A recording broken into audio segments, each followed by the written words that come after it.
Muchas gracias por continuar con nosotros. Como decíamos en la introducción del programa, nos acompaña el licenciado José Ricardo Taveras. Él es el coordinador de la barra de la defensa del ex senador de la República, Tommy Galán, abogado prestante. Está con nosotros en este instante y nosotros privilegiados de tener a José Ricardo Taveras. José Ricardo, buenas noches. Muy buenas noches, muy contento de estar con ustedes, que me tenían votados.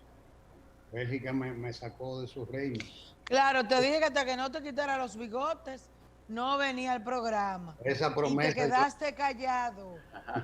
Hace mucho me contaron. Nah, no, tampoco así, porque tú me has invitado. Lo que pasa es que últimamente no. Pero tú siempre eres bienvenido y yo te llamo y yo lo sé. Y hablamos y tú siempre estás en disposición de venir al programa. Así es.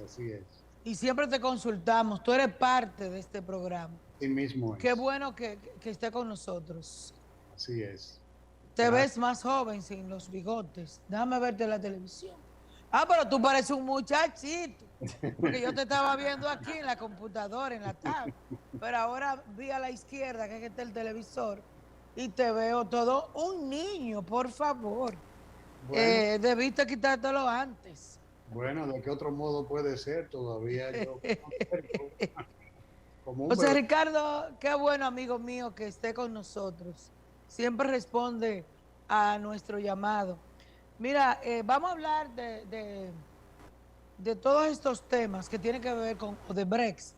Sin embargo, yo soy muy amiga de Tommy Galán y me gustaría entrar con el tema de Tommy y esta preocupación de que ya lo enviaron a un tribunal ordinario. ¿En qué perjudica eso? A un encartado. En absoluto. A la defensa de Tommy Galán y al Tommy le da igual el tribunal donde esté.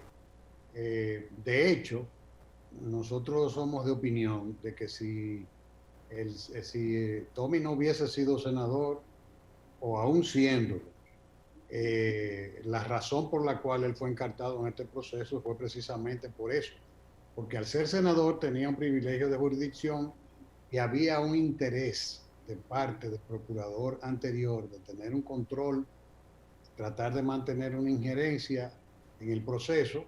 En cierta medida no dejó de lograr en algunos aspectos sus objetivos, porque no hay ninguna razón para que Tommy esté en este proceso, absolutamente ninguna. Es más, yo le pido a la población que observe el juicio, que valore con frialdad, como Tommy expresó ayer, las pruebas, porque la realidad es que en buena medida las pruebas que está aportando la Procuraduría General de la República van a servir no para demostrar la desvinculación de Tommy de las imputaciones que se le hacen, sino para demostrar que ese expediente es un esperpento, es un manojo de papeles que encontró quien lo firmara, porque en este país aparece quien firme cualquier cosa. Pero en lo que respecta a Tommy Galán, yo quisiera que la población, lejos de llevarse de lo que oigan, que no me hagan caso a mí, simplemente que miren, porque si yo te pongo un simple ejemplo, tú puedes comprender.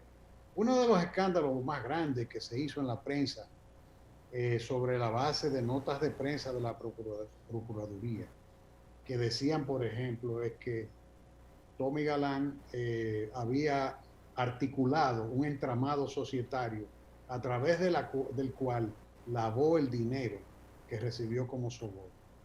Y cuando tú te vas a la acusación, el entramado societario son nada más y nada menos que las compañías que eran de la familia Galán Grullón, ni siquiera de Tommy, me refiero a sus padres, que en algún momento, por razones de ellos, esas compañías fueron disueltas en el año 2002 y en el año 2003. Y desde entonces esos registros están hechos en las cámaras de comercio de San Cristóbal y Santo Domingo. Entonces, esas son las compañías que en general sirvieron de un entramado de lavado. Y sin embargo, cuando tú te vas a los movimientos bancarios de esas y otras compañías, como una compañía que Tommy hizo en una ocasión con su nombre, que esa compañía nunca operó, simplemente la constituyó. Y cuando tú las englobas todas, no había un centavo movido por esas compañías entre el año 2002 y el año 2017 en que se produce la acusación. Un centavo en la prueba que aportó la Procuraduría. No estoy hablando de la prueba de Tommy Galán ni nada. Entonces, ya eso te comienza a decir a ti la insostenibilidad que tiene el proceso en contra de Tommy, porque si sigo por ahí, se me va el programa explicándolo, pero eso puede hablarte de la falta de seriedad de ese proceso en general. Por eso a nosotros no nos preocupa, lo único que nosotros queremos fuere en el Pleno de la Suprema, en la segunda sala penal de la Suprema, o en el primer colegiado, o en cualquier tribunal de la República o del mundo. Lo único que queremos son jueces capaces, y ni siquiera tanto capaces, que no tengan miedo. Porque uno de los grandes déficits del sistema judicial dominicano, que tiene mucha gente valiosa en el servicio, hay muchos jueces serios y muy capaces, muchos, pero la judicatura dominicana no ha logrado desprenderse del miedo. Cada vez que hay un proceso que llama la atención de la opinión pública, la institucionalidad judicial dominicana no ha aprendido a sobreponerse a eso. Entonces, a lo mediático. A lo mediático, obviamente, eso incide mucho. Todavía los jueces son muy temerosos, porque la opinión pública en general, cuando hay procesos de este tipo, es generalmente manipulada por los intereses que intervienen. Por eso tú ves que yo tengo el cuidado de decir, no me hagan caso, no le hagan caso a mi versión, porque al fin y al cabo, en este proceso, en lo que concierne a la defensa de Tommy Galán, yo soy parte interesada. Ahora, cualquier ciudadano común que nos esté mirando, yo lo único que le pido es, observe el juicio, evalúe con frialdad la prueba, y si lo que yo estoy diciendo es mentira, bueno, demándemelo, y pierda el poco crédito que yo pueda tener frente a usted. Pero en definitiva, esa es la realidad. Es un expediente que no se sostiene, que es una acusación nula. Y el problema de la judicatura dominicana es que eso estuvo en el Pleno de la Suprema Corte de Justicia, que sabe perfectamente que ese proceso es anulable y que al ser anulable ellos debieron haberle quitado ese problema a la República. Porque todo el mundo sabe que ese no es el verdadero caso de Brecht. Da vergüenza, señores, queridos amigos y compañeros como parte de tu equipo, que me siento ser afectuosamente. Yo les voy a decir algo a ustedes. Da vergüenza que el periodismo de investigación en la República Dominicana haya sido capaz de llegar más lejos que lo que pudo llegar la Procuraduría General de la República. Por ejemplo, aquí hay una periodista muy importante, Alicia Ortega, ha hecho 2 investigaciones sobre el tema de Odebrecht. Y la opinión pública dominicana vino a manejar el tema codinomes a través de esas investigaciones periodísticas. Porque aquí no se sabía lo que era eso. El público común escucha el ruido que hubo en torno de parte de la Procuraduría, en este caso, tratando de buscar una forma de frenar la presión de la población que con todo derecho estaba demandando un cese a la impunidad, y con lo cual nosotros estamos de acuerdo. Ahora, luchar contra la impunidad no es abrir un circo, buscar un chivo expiatorio y dejar los casos sin ningún tipo de solución real, de justicia verdadera, que es lo que pasó aquí. Se buscaron unas cuantas personas, fueron involucradas por el simple hecho de que fueron mencionadas en una declaración inútil que ni siquiera tiene firma, que no fue validada por ningún juez como mandan las leyes de Brasil y las convenciones internacionales, que llegó a República Dominicana, sabrá Dios en qué valija, Y entonces ahí se dice, fulano, yo no estoy seguro, yo no puedo afirmar que se le dio dinero, yo no puedo decir esto, yo no sé, tal vez lo ayudaron para campaña, pero sobre la base de especulaciones que ningún Estado responsable y serio firma un acuerdo con un imputado que no aporta nada. Porque incluso los países que tienen organizada la delación premiada por ley, como es el caso de Brasil, dicen que tienen que entregar información concreta, porque esa información en sí misma no es una prueba, sino que se toma la información y la autoridad debe comprobarla. Porque acuérdate que este es un tipo de testigo que cuando llega a un acuerdo está obteniendo un beneficio de carácter judicial. Y aquí Ricardo, ¿por qué Tommy Galán? Bueno, Tommy Galán, porque en primer lugar se quería garantizar, es lo que nosotros interpretamos, se quería garantizar el equilibrio, diría, el privilegio de jurisdicción. Ahí hubieron muchas cosas que sería entrar en el plano de la especulación. Yo tengo mi lectura del tema. Sencillamente Tommy y varios más ahí son chivos expiatorios. Alguien había que elegir. Entonces, la idea era lograr una condena rápida para saciar el deseo de la población y de la presión mediática en el sentido de que hubiese justicia y que se establecieran responsabilidades. Pero el tiempo ha sido tan implacable que la sociedad dominicana ha estado mirando todo cuanto ha acontecido en Perú. Por ejemplo, el juez Ortega les autorizó a los procuradores, al Ministerio Público, mediante resolución, una autorización para la producción de pruebas masivas y trasladarse a Brasil, interrogar allá, hacer lo que tuvieran que hacer. No lo hicieron.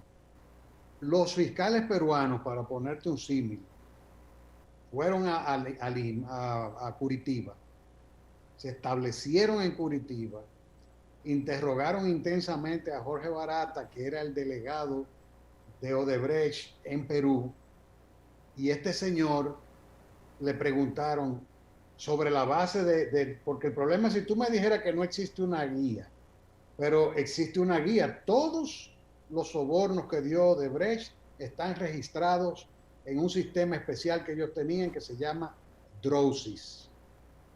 Ese sistema especial, Drosis, tiene un registro centavo por centavo de todo lo que se dio y a quién se le dio. Obviamente ahí no dice se le entregaron a fulano de tal, ministro o presidente o lo que fuere, tanto dinero, pero sí se dice, por ejemplo, Codinoma es vinculado a la República Dominicana, a García Careca, por ejemplo, el que mencionaron en un programa importante aquí. Bueno, aquí nadie sabe quién es García Careca. Aquí nunca un fiscal ha preguntado al señor Vasconcelos, que era el delegado de Odebrecht, quién era ese señor, quién era el alemán, quién era Casa 1, quién era... Nada de eso se sabe en la República Dominicana. En Perú sí. Porque en Perú el señor Barata le declaró a los fiscales en Curitiba diciéndole, fulano es fulano de tal. ¿Qué resulta? Para ponerles un caso muy conocido por la población mundial, porque conllevó el suicidio del presidente Alan García. Por ejemplo, ellos fueron a preguntar, ¿y este quién es? Primero, ¿de dónde salía el dinero? De Odebrecht.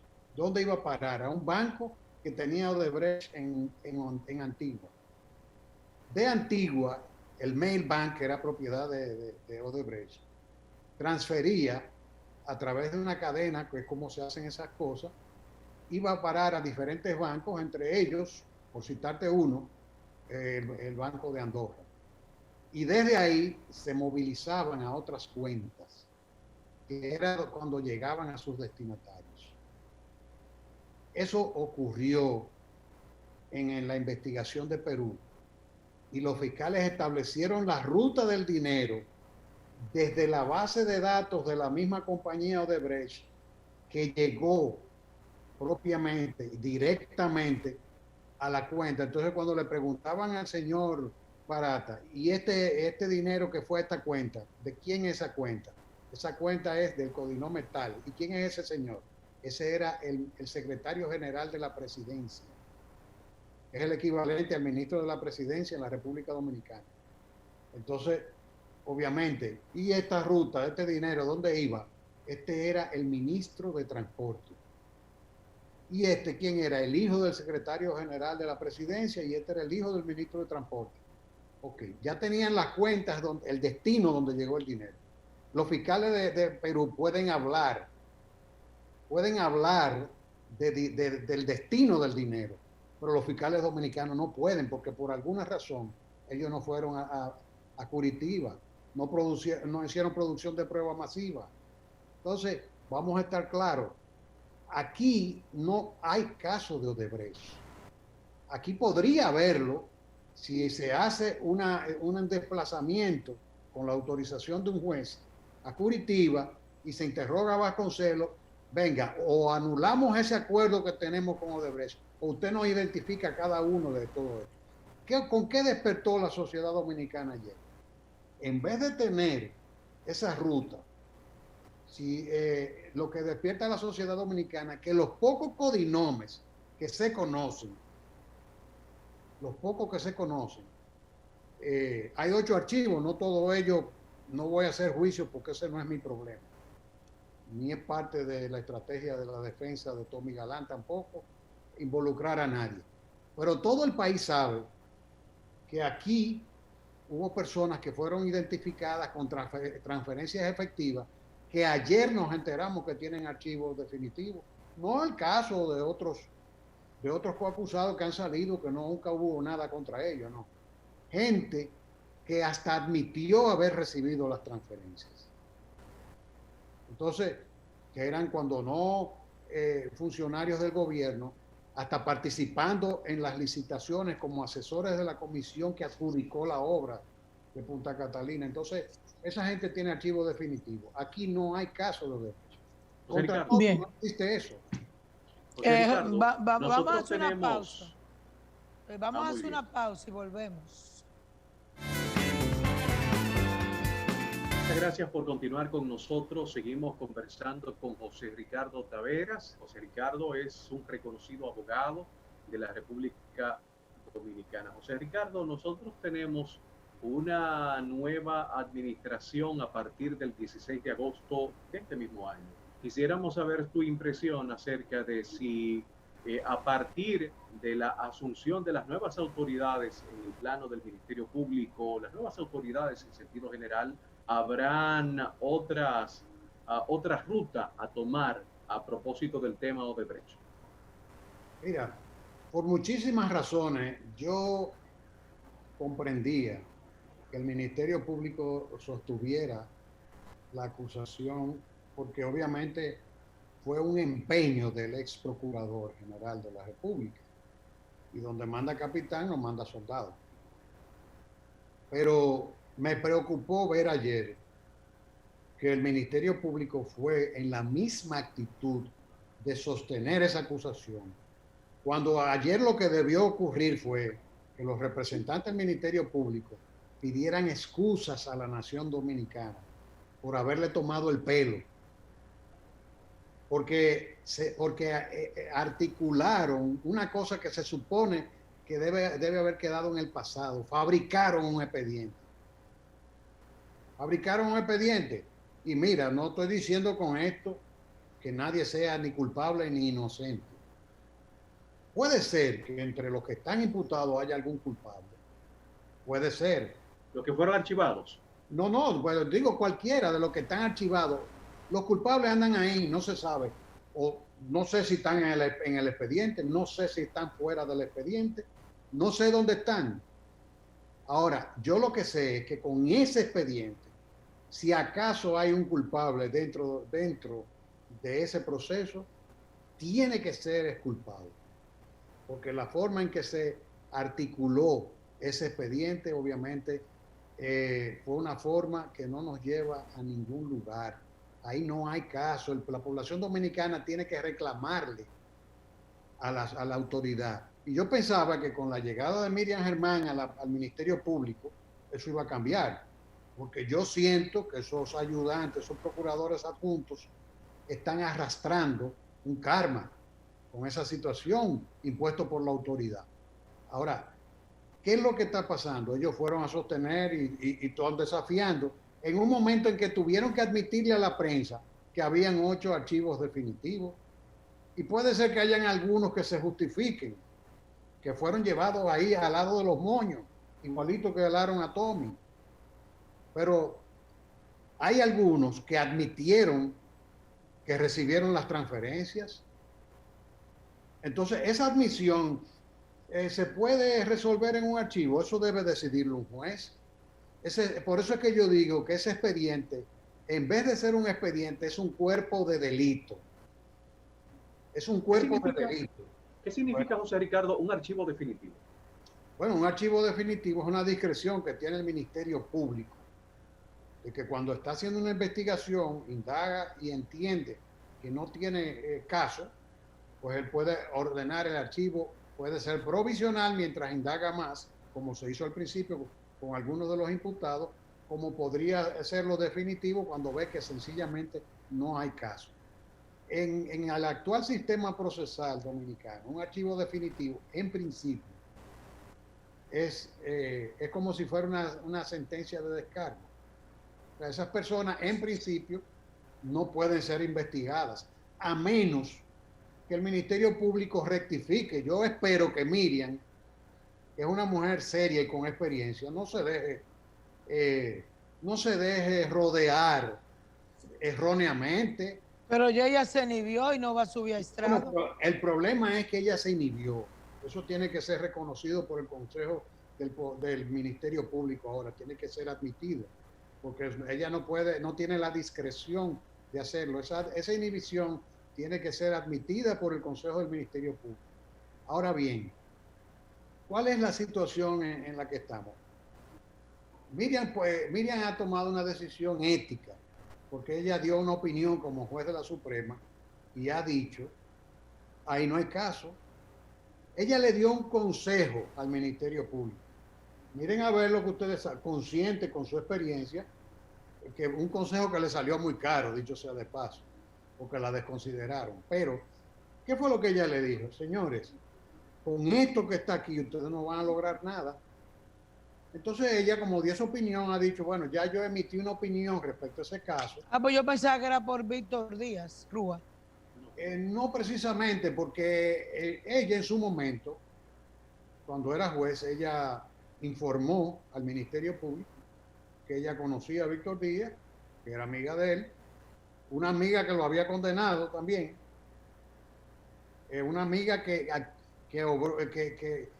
siendo juez en una situación de Víctor, no le fue bien a Víctor. O sea, mira qué clase de amiga es Miriam.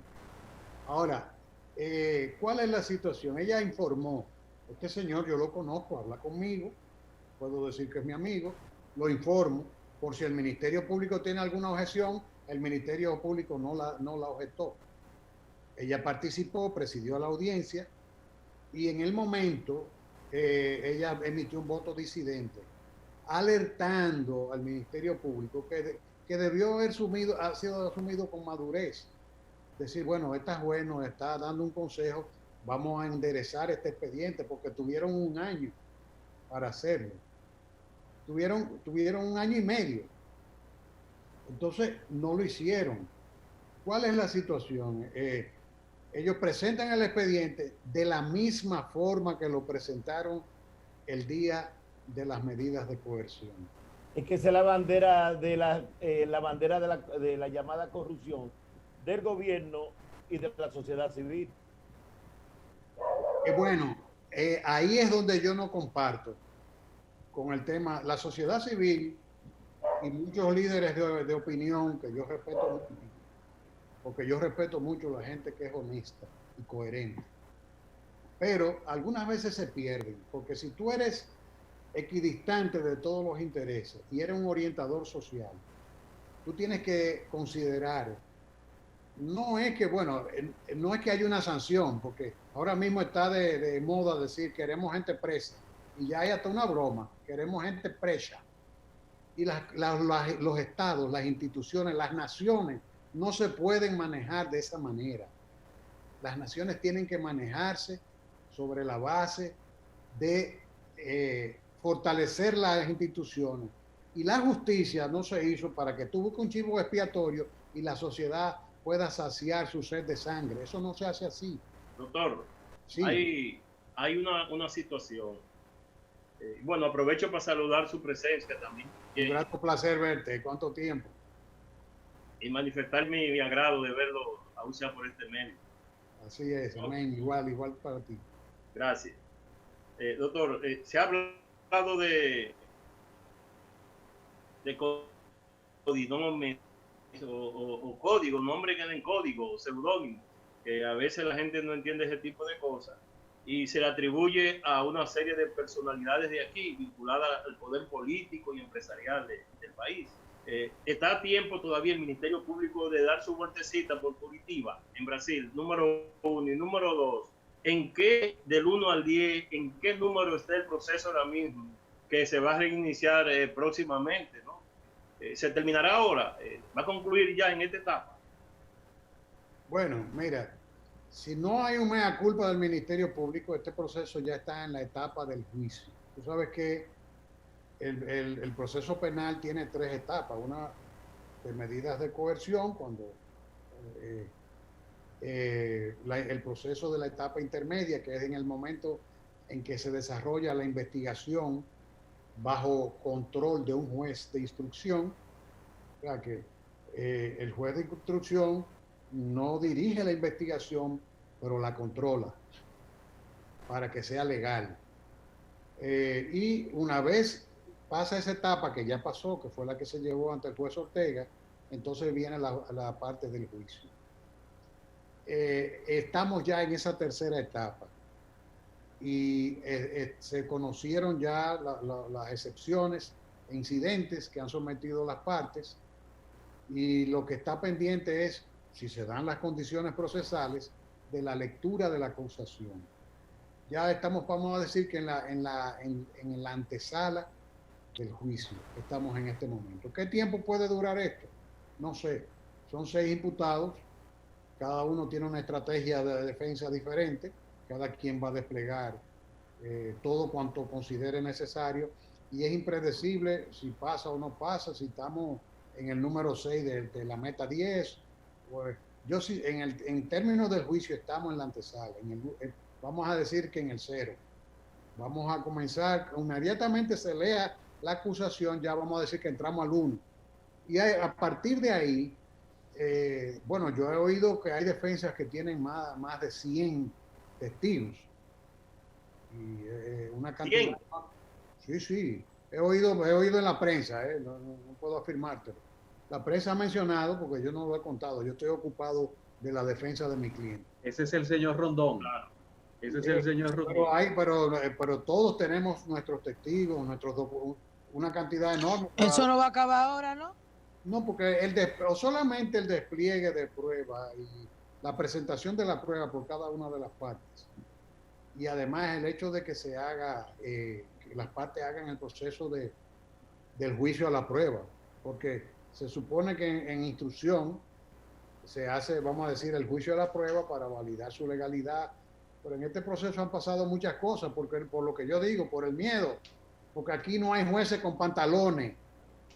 El juez Ortega tuvo una oportunidad de casarse con la gloria. Pero este país no va a crecer nunca institucionalmente, pues mientras los jueces tengan miedo de decirle al país, este Ministerio Público le quiere tomar el pelo a la justicia y a la nación con esta acusación así así. No lo hizo. La Suprema Corte de Justicia sabe que ese proceso, precisamente por la presencia de legisladores, y no me refiero a Tommy Galán, ¿no?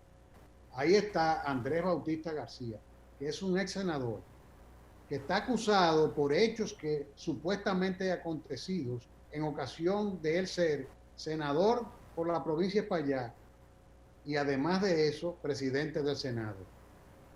Entonces, estamos hablando que hay 2 legisladores que tienen el privilegio de la inviolabilidad, siempre y cuando se le impute por hechos de su trabajo, que es lo que está pasando. El Senado de la República debió dar un placer para juzgar a Andrés Bautista, aunque no sea senador ya. ¿Por qué? Porque a él lo están juzgando por hechos del Senado, no de Andrés Bautista. Y lo mismo pasa con Tommy Galán. Pero eso no se entiende aquí. O sea, ¿qué hicieron el Senado y la Cámara de Diputados? Aprobar la provisión de fondos que había previsto las leyes de presupuesto en cada uno de los años. O sea, José Ricardo, permíteme un paréntesis. Usted está diciendo que el caso debió continuar con la jurisdicción privilegiada. No precisamente. Porque en este caso, al no tener la función, no gozan de la inmunidad de coerción en cuanto a que les privilegia cuando tienen las funciones, pero sí tienen la inviolabilidad, que la gente las confunde, pero no es lo mismo. Para que tú entiendas, imagínate tú pues mañana esos mismos jueces que también tienen una inmunidad en el ejercicio de una inviolabilidad, una inmunidad de su función, vamos a decir. Mañana cometan el error de emitir una sentencia errónea o por cualquier causa cometan ilícitos en la emisión de una sentencia, que ellos puedan ser perseguidos por la sentencia que emiten. Es lo mismo cuando tú has visto que un oficial público saliendo de sus funciones puede ser llevado a la justicia por haber emitido una sentencia, por haber hecho un acto administrativo en el caso de los ministros, o por haber trabajado cuestiones propias de la función del legislador. Eso no existe. Y todas las cosas que están imputadas, tanto contra Andrés, cito a Andrés porque tiene la misma situación, tanto Andrés Bautista como Tommy Galán, y si hubiesen otros legisladores hubiera sido lo mismo. Se benefician de la inviolabilidad. Porque no porque ellos sean seres especiales, ni bajados de la tierra, ni porque sean senadores. No, porque igualito, en el Código Penal está prohibido perseguir a los ministros, presidentes, mientras están en el ejercicio de sus funciones, a los jueces y a los legisladores. O sea que no es un privilegio de los legisladores nada más. Es un privilegio que le asiste a cualquier funcionario público para no ser... Ahora, si tú quieres, en el caso de los legisladores, que es una función que está protegida de manera muy especial, y el que quiere entender por qué se protege, tiene que saber, por ejemplo, cómo se pudo hacer la sesión que nombró a Camaño presidente en el año 65. Porque todos esos diputados y senadores eran perseguidos políticos que estaban escondidos. Hubo que llevarlo y reunirlo en el Teatro Olimpia subrepticiamente, bajo la protección militar del bando que se levantó. Por eso es que los legisladores gozan. ¿Por qué? Porque la fuerza puede doblegarlos, porque son, yo diría que la fuente de legitimidad de un Estado. Entonces, esa función se protege históricamente por esa razón. Entonces, ¿qué pasa? Estos ciudadanos lo están juzgando porque eran presidentes del Senado uno y el otro porque era presidente de la Comisión de Hacienda. Porque aprobaron sus comisiones y el Senado en general proyectos de ley. ¿Qué era lo que hacían esos proyectos de ley? Esos proyectos de resolución que aprobaban préstamos. Pero todas esas resoluciones, se aprobaron préstamos que estaban ya en una ley, en la ley de presupuesto. La ley de presupuesto contemplaba que una parte del financiamiento de las obras consignadas iban a ser financiadas, venían financiadas. Entonces, obviamente, ¿cómo se hacen? Los bancos de desarrollo de las naciones que tienen dinero para eso, prestan dinero para estimular la empresa privada de sus países. Por ejemplo, el Banco de Desarrollo de Corea, el de Estados Unidos, el Exim Bank y el Bandes de Brasil, los brasileños prestan para que las empresas brasileñas trabajen. Entonces ya eso estaba, esas obras estaban asignadas, ya habían sido licitadas y ganadas por Odebrecht al margen del Senado de la República. Y entonces, ¿qué hacen los legisladores? Si ya el proyecto de ley, es un proyecto de ley en la cual los senadores y diputados no pueden introducir enmiendas. Ellos pueden quitar, poner, tienen que negociarlo todo con el Ejecutivo, porque es un proyecto de ley que no está sometido a la liberalidad que tienen otros proyectos de ley, a la discreción. Ese viene de manera muy especial del Ejecutivo y es limitada el margen de acción de los legisladores. Y ellos aprueban en cada año eso y por eso lo están juzgando. Y ahora mismo el primer colegiado nos negó a nosotros eso, aduciendo que Tommy Galán está sometido por soborno en el comercio, pero por amor de Dios.